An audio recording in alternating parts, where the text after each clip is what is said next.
Premillennialism teaches that after Christ's defeat of the Antichrist, that he will supposedly establish his earthly kingdom and he will rule from the throne of King David in Jerusalem for a period of 1,000 years.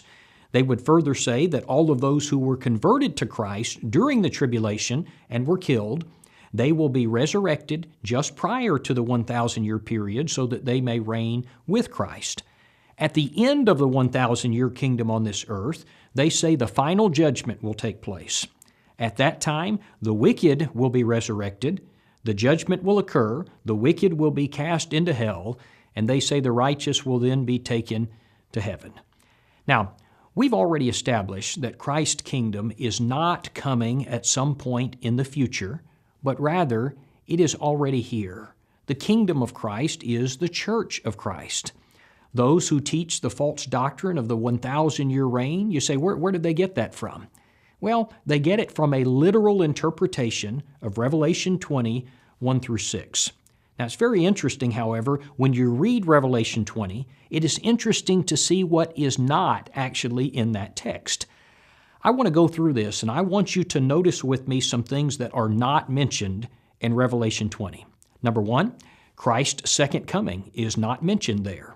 Number two, the establishment of Christ's kingdom is not mentioned. Number three, an earthly reign of Christ is not mentioned. Number four, Christ coming to sit on David's throne is not mentioned. Number five, we who are alive today are not mentioned in Revelation 20, 1 through 6.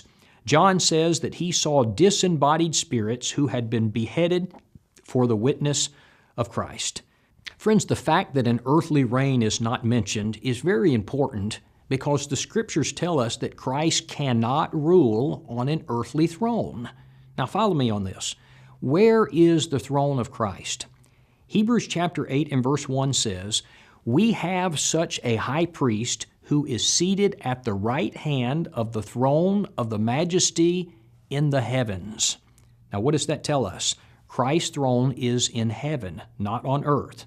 Now in verse 4 he adds, "For if he were on earth, he would not be a priest." All right, hold those thoughts. We're going to tie this together in a minute.